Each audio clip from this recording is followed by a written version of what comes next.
Welcome to the Bible Forum. I'm Warren Sprouse. It's Sunday night. It's the first Sunday in December 2020. We've got a lot of things to talk about tonight in the news as we work our way through last week's news.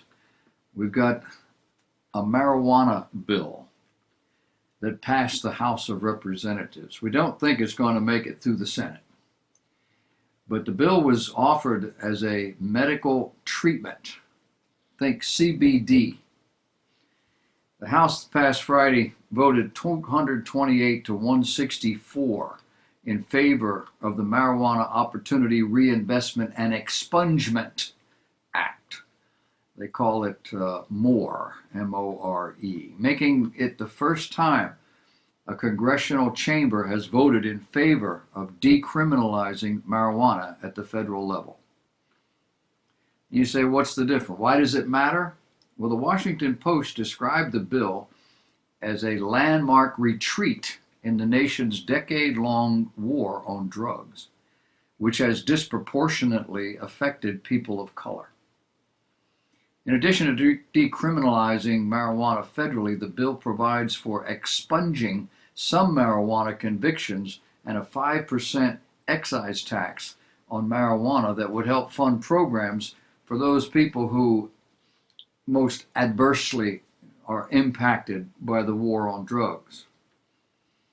The bill is virtually guaranteed to fail in the Senate, but the House vote, which fell largely along party lines, shows just how the mainstream is pushing to decriminalize marijuana in recent years.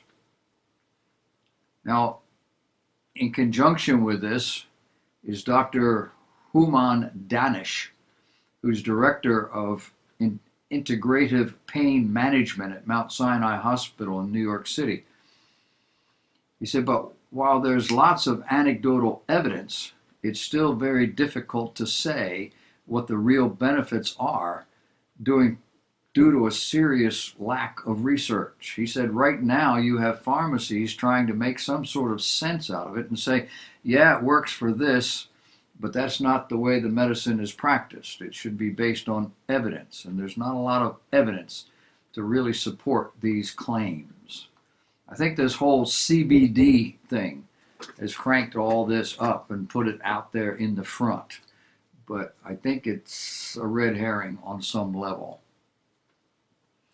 We found out recently through the Abortion Care Network that abortions are down. 127 independent abortion clinics have closed in the last 5 years, including at least 14 this year. 27 last year, 2019. The network is an association of independent community-based abortion providers. They're saying that nearly 3/5, 58% of abortions in the United States are performed by independent abortion clinics. Planned Parenthood performs 37% of the nation's abortions. Since 2012, the number of independent abortion clinics has fallen 37%, from 510 to 337 today. On the corona issue, this particular virus is now being said to be no more serious than the bird flu or the swine flu or the Asian flu or the Hong Kong flu. It's not even remotely as serious as the Spanish flu. It basically only affects people over the age of 70 or those who have a major illness. And even then, the survival rate is very high. The average age of death for COVID is 78.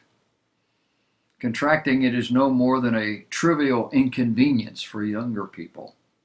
It's perhaps the greatest mass hysteria in world history.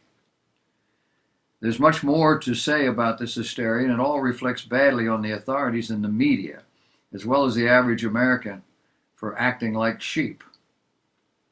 The situation is accentuated by the fact that we have entered the Greater Depression.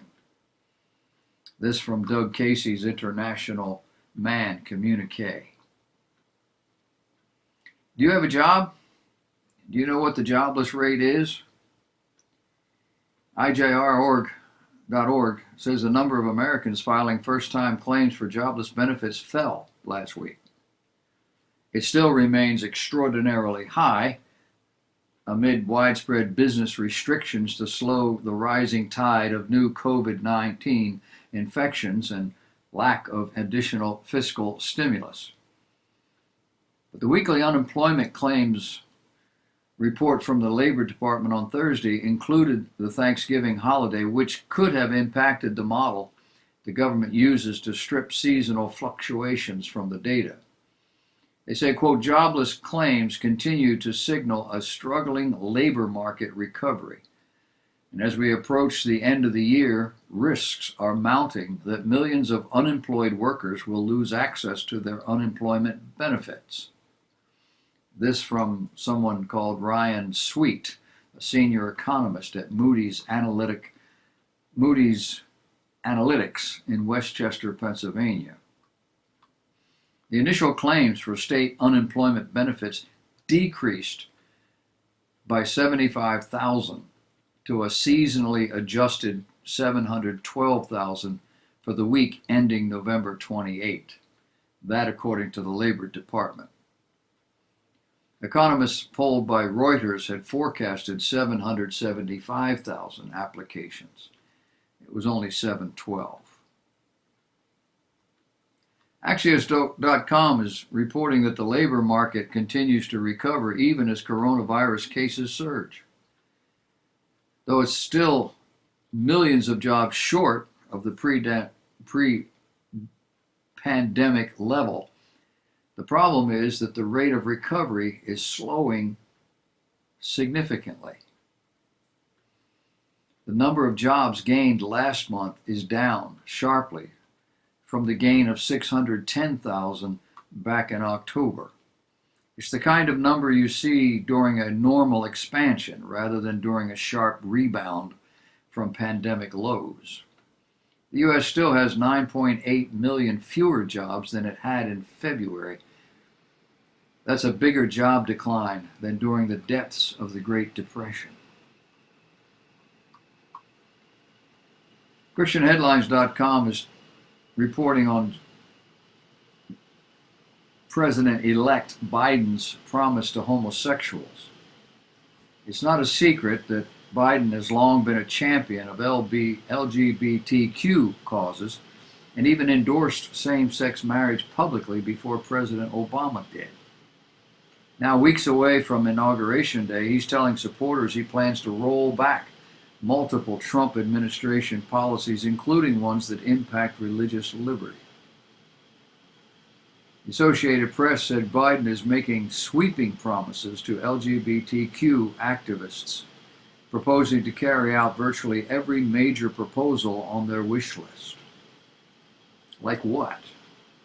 Well, like lifting restrictions on military service for transgender individuals. The military will like that. Creating high-level LGBTQ rights positions at the State Department, the National Security Council, and other federal agencies. Barring anti-LGBTQ discrimination by federal contractors. Reversing Trump administration policies that carve out religious exemptions in what are called social service agencies, healthcare providers, adoption, foster care agencies, and other entities. Pressuring public schools to allow transgender students access to the bathrooms, locker rooms, sports teams that reflect their gender identity. Boys going in girls' rooms and vice versa. The Trump administration had rescinded the Obama-era policies. The Biden administration looks to put them all back. Supporting a federal ban on conversion therapy for minors, making the Equality Act a top legislative priority. And what about the homeless? WesternJournal.com is reporting that according to data from 2019, the estimated homeless rate had Florida at 15th, level 15 per capita, with 13.5 homeless individuals for every 10,000 people in that state. New York, Hawaii, California were the top three, with 46.4 homeless per 10,000, 44.9 and 38.3 respectively. The District of Columbia was by far number one, with 94 homeless for every 10,000 population. But the District of Columbia is not a state. Not yet. However, the Sunshine State does have the third largest homeless population in the U.S. by raw numbers, with over 28,000, according to the U.S. Interagency Council on Homelessness. In May, as homeless individuals were being given free room and board in many cities due to the pandemic, San Francisco said it was also providing free alcohol, free drugs to some of the individuals who were staying in hotels at the time, on their dime. At that time, a Twitter user calling himself T-Wolf wrote that, "I just found out that homeless placed in hotels in San Francisco are being delivered alcohol, weed, methadone, because they identified as an addict or an alcoholic, and they're getting it free." Maybe he would like to get in on that. There are so many stories in the naked city. Our cities are burgeoning metropolises for all that is liberal. Los Angeles is just leading the charge. I'm sure we're going to see more of it, especially in the more liberal cities around the nation. And I believe we're going to see people leaving cities. Not the people who have need, want the free hand-me-downs, handouts, but people who actually are making a living, people who are actually living a decent lifestyle. They're going to find themselves very uncomfortable in our major liberal cities. We're going to see how all that plays in the country. We'll be right back. We're going to take a look at politics after this. Stay with me.